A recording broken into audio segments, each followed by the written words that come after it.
Pendant 8 mois, la chose a attendu. Elle a subi les pluies de l'automne et les longs jours de froid et de gel de l'hiver. Elle a attendu ce jour précis, cette minute exacte où le temps est venu de libérer la vie.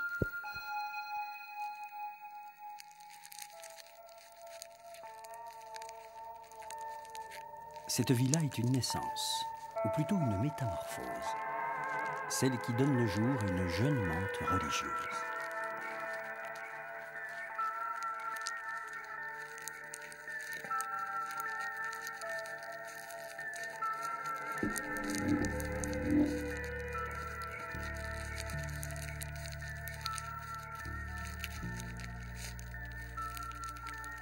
À l'intérieur de la chose, elles sont 200 ou 300 à attendre leur tour. 300 promesses de vie qui subiront la même délicate épreuve. Seconde après seconde, l'énergie afflue, le corps minuscule est prêt. L'aventure peut commencer.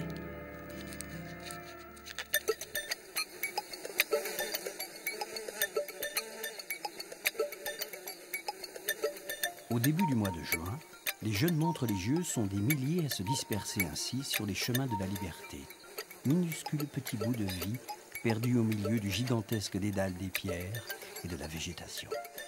Dans les premiers jours de leur vie, beaucoup disparaîtront, victimes du froid, de la pluie et de toutes sortes de prédateurs. Mais de cette hécatombe survivra une horde de menthes, dont les méfaits seront vite à la hauteur de leur réputation. Désormais, la chose est vide. C'était une ponte de menthes religieuses déposée là, à la fin de l'été précédent.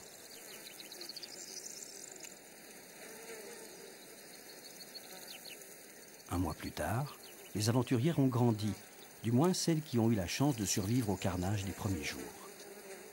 Une partie d'entre elles s'est installée, comme chaque année, dans un pré en friche tout proche, bordé d'un roncier inextricable.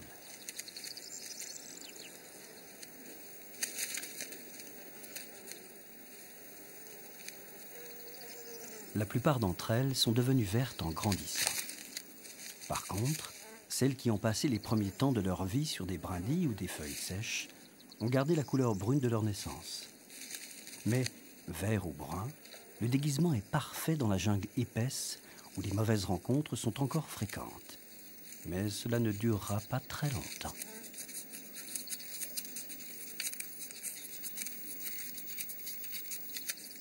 Jour après jour, le temps passe vite dans les buissons.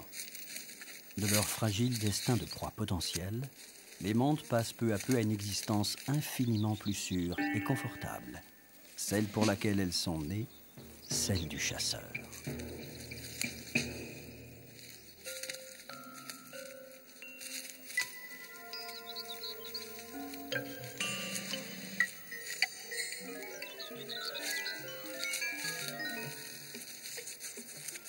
Ici, tous les mauvais coups sont permis. Celui qui n'est pas constamment sur ses gardes a très peu de chances de faire de vieux os.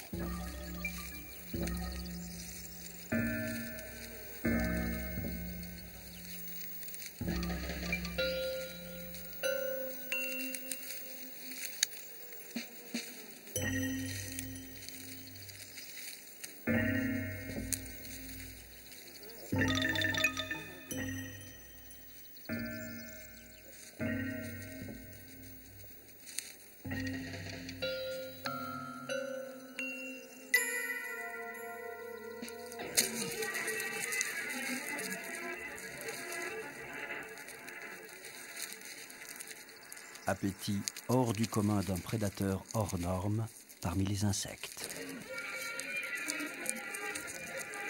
De la sauterelle, il ne restera rien.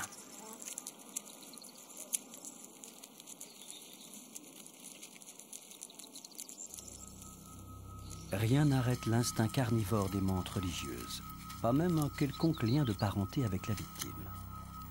Il faut dire que le cannibalisme est une vieille tradition familiale qui débute dès les premiers jours de leur existence.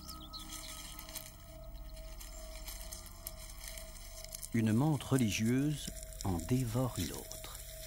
il n'est pas sûr que cela puisse consoler les familles de leurs déjà trop nombreuses victimes.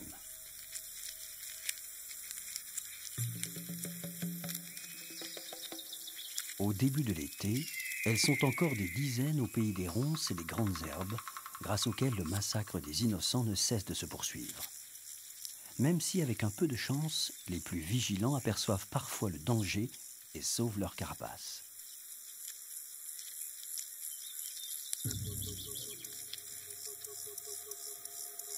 Cela ne trouble pas le chasseur.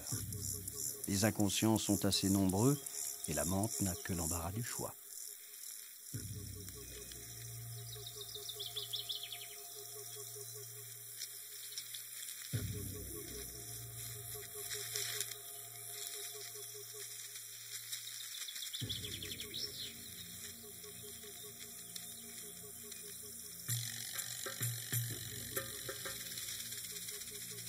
Insouciance dangereuse d'un criquet à l'humeur joueuse face au sens aiguisé et à la détermination du prédateur qui a déjà calculé son mauvais coup.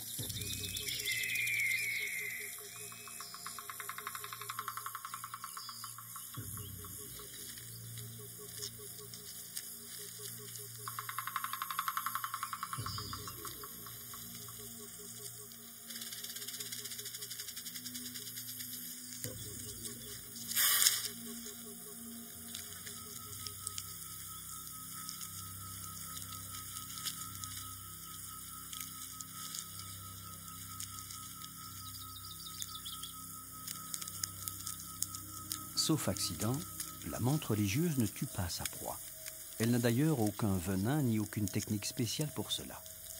À quoi bon d'ailleurs, quand on dispose d'une paire de tenailles au bout de chaque patte avant et qu'on semble adorer la viande extra fraîche.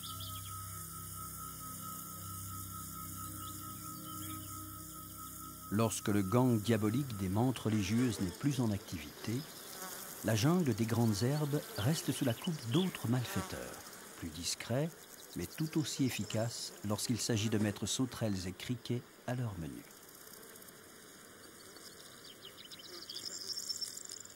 Seule consolation pour le petit peuple de l'herbe, le filet de l'araignée tigre se charge parfois d'une proie un peu inhabituelle.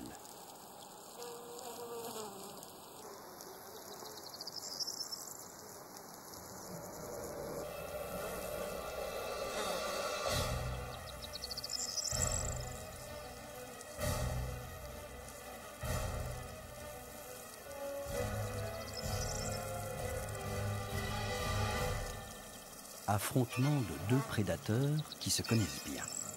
L'araignée est parfaitement consciente des risques. Elle va devoir faire preuve d'un peu de technique pour venir à bout de cette proie inespérée mais dangereuse. D'un peu de technique et de beaucoup de soie, car il en faut quelques décimètres pour emballer rapidement les pattes de l'adversaire.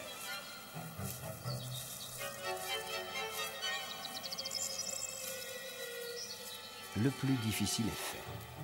L'araignée n'a maintenant plus rien à craindre de la menthe, même si celle-ci est restée vivante. Le reste n'est qu'affaire de routine.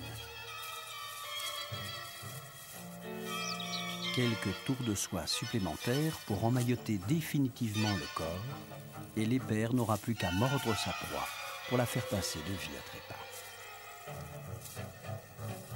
La dégustation, ce sera pour un peu plus tard.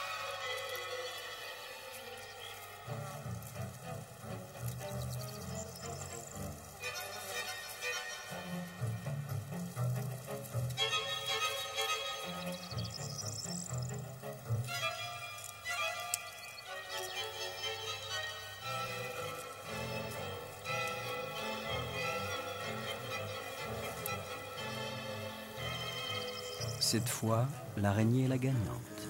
Mais entre araignées hyper et menthes religieuses, la guerre est ouverte depuis la nuit des temps. Et parfois les rôles se trouvent délicieusement renversés.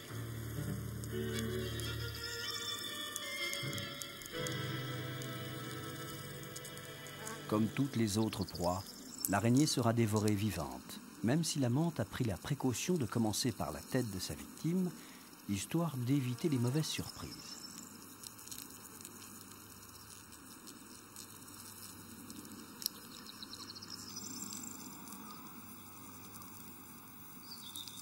Au milieu de juillet, malgré les apparences et leur appétit hors du commun, les mantes ne sont encore que de simples larves, incapables de se reproduire. Elles doivent attendre les premiers jours d'août pour subir une dernière métamorphose, celle qui les fait entrer dans la vie adulte.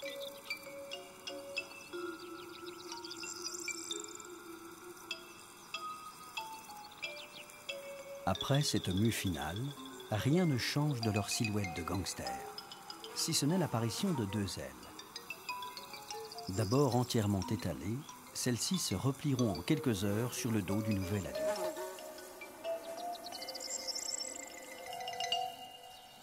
Au fil des jours, toutes les mantes subiront la même transformation. À partir de ce moment-là, leur existence va peu à peu prendre une toute autre tournure. Deux clans sont nés. Le premier est celui des mâles, aux silhouettes fines et aux petites têtes triangulaires. Le second est celui des femelles, plus grosses, plus grandes et nettement moins agiles.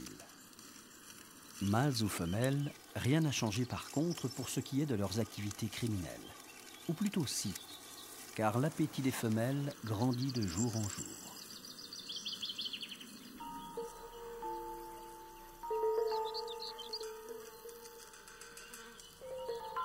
Mais dans le roncier des mantes, quelqu'un d'autre a une faim grandissante et surtout, l'œil fixé sur ce petit monde devenu maintenant très appétissant.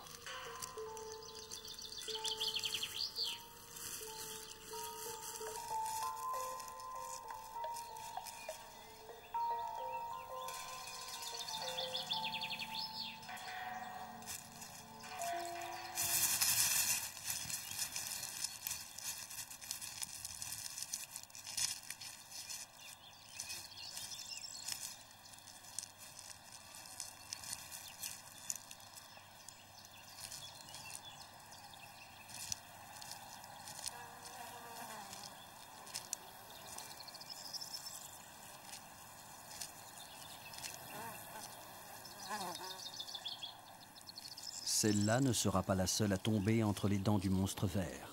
Juste compensation naturelle à leur envahissante présence.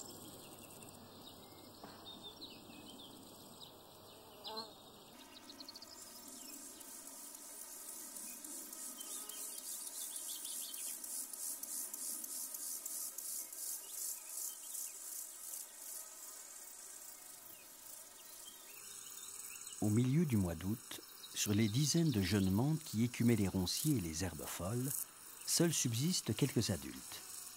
Les mâles se font pour l'instant très discrets. Les femelles, par contre, ont du mal à se dissimuler. Les ventres enflent et se gonflent chaque jour un peu plus, sous la pression des œufs qui mûrissent dans les corps.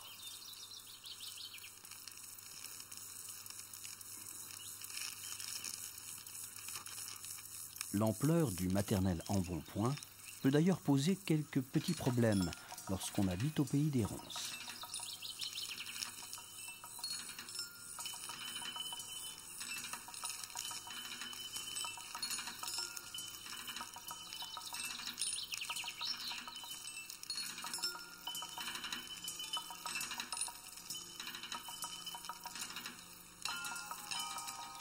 Étonnante situation, où le pire des prédateurs se retrouve à la merci du premier lézard vert venu ou d'une corneille en maraude. Ceci laisse pour l'instant de marbre les mâles des environs qui ne cherchent même pas à profiter de l'occasion pour tenter un accouplement. Pourtant, le temps des amours n'est plus très loin.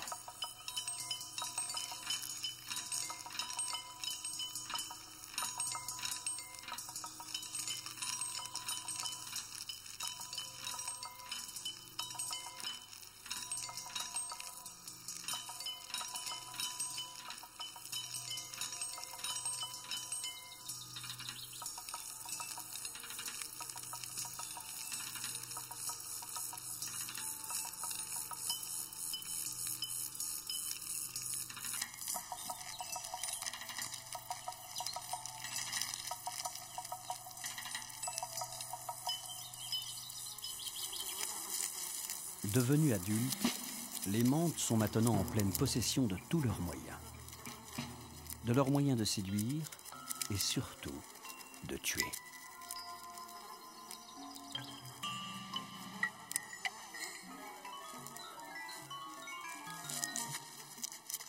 Avec un tel équipement, elles sont désormais capables de s'attaquer à tout ce qui bouge dans leur environnement, y compris à des proies qu'elles connaissent bien, car depuis quelque temps, elles les rencontrent de plus en plus souvent.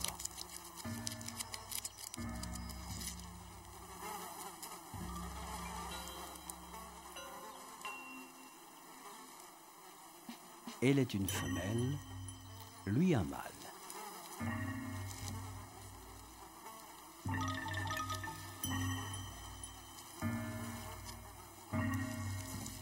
Entre ces deux-là, il y a un très gros malentendu. La femelle pense à son estomac, et le mâle ne pense qu'à ce que vous imaginez. Grave erreur.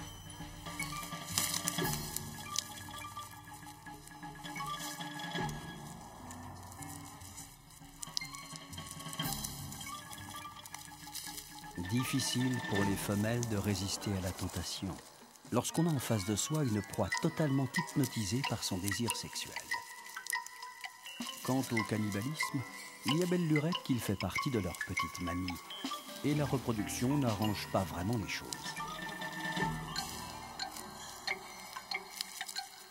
Le pauvre mâle n'avait donc aucune chance de s'en tirer vivant.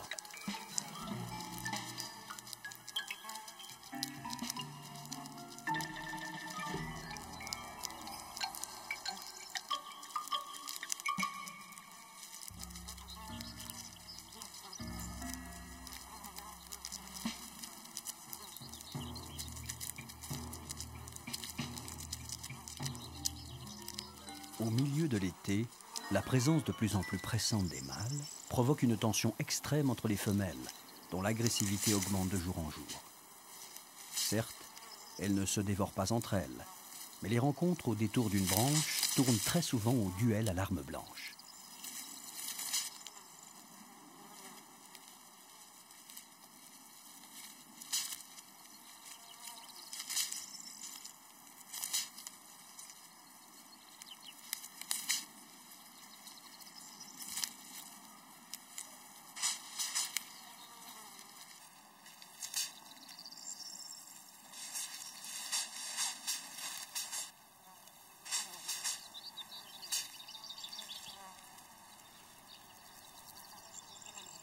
Parfois, les poignards des pattes font mouche.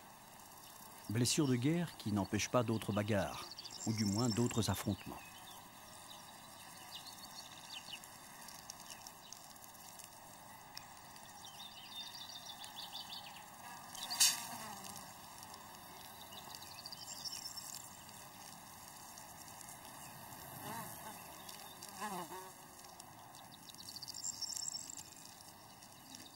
Étrange ardeur guerrière, dont le moteur fondamental plonge au plus profond d'une sexualité aux méandres plutôt mystérieux.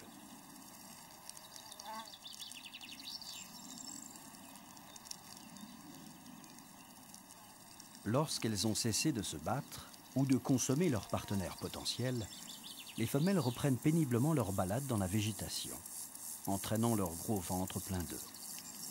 Car si elles aiment bien les mâles sous forme de plat du jour, il leur est tout aussi nécessaire et urgent de séduire un ou deux courageux prêts à tenter l'aventure d'un accouplement en bonne et due forme.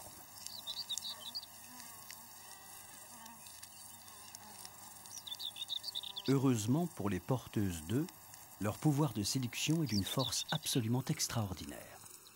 Ils s'exercent même hors de vue, à plusieurs mètres de distance, par l'intermédiaire sans doute de quelques effluves secrets et envoûtants. Messieurs les mâles connaissent parfaitement le danger, mais sont incapables de résister. L'attirance est trop forte. Tension extrême, sans doute faite à la fois de crainte et de désir, si le mot avait un sens à cet instant chez un insecte. Et pourtant...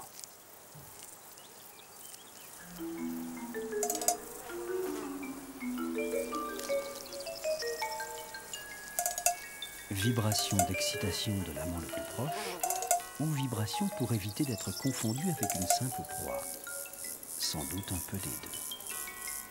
Amant ou proie? Proie ou amant? Le choix appartient à elle seule. Cette fois, ce sera l'amant.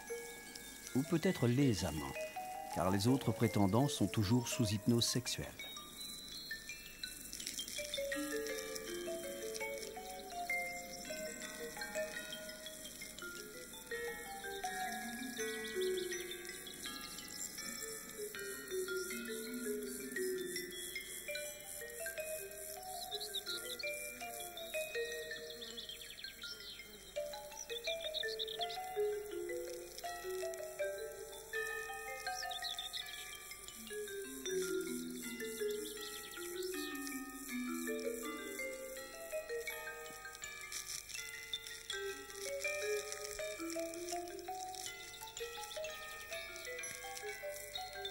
Sexe et volupté chez les mantes religieuses. Ou plutôt, frénésie reproductrice dont il est bien difficile de dire qui sera le vainqueur final, c'est-à-dire celui dont les gènes passeront à la postérité. Toutes les mantes n'ont pas ce sex-appeal démesuré ou ce tempérament quelque peu excessif. Cela ne les empêche pas de parvenir à leur fin, de façon nettement moins confuse.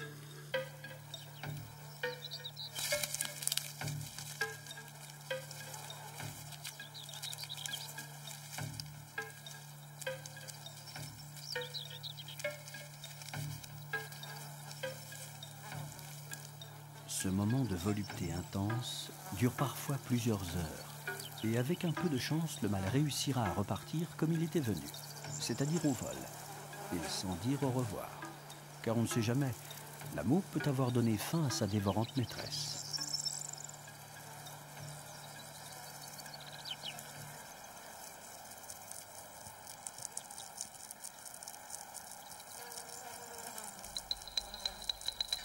Celui-là s'est peut-être laissé étourdir de plaisir. Et du statut d'amant comblé, il est passé en une seconde à celui de proie comblant l'estomac de madame.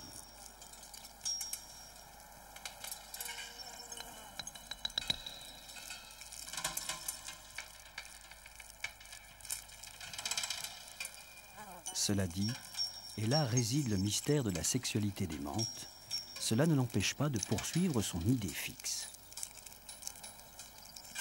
Enfin, le mot « idée » est peut-être un peu fort, car pour avoir une idée, encore faut-il avoir une tête. Et la malheureuse sexe-victime semble en passe d'avoir quelques problèmes avec la sienne.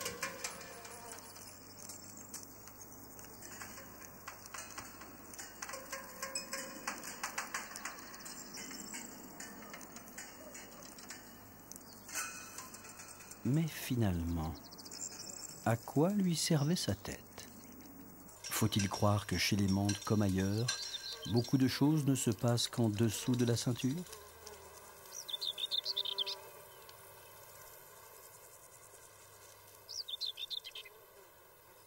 Quelques heures ou quelques jours plus tard, le résultat de ces gourmandes, torrides ou dangereuses étreintes est là. Loin de la convoitise des mâles, concentrés sur leur travail, les femelles se consacrent à leur fondamentale mission.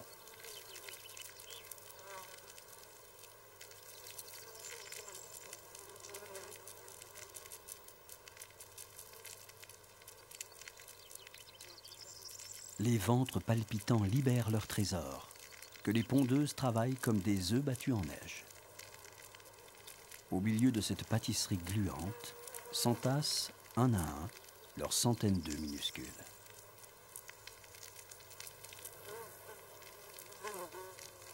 Deux heures après le début des opérations, la mousse durcit et devient résistante.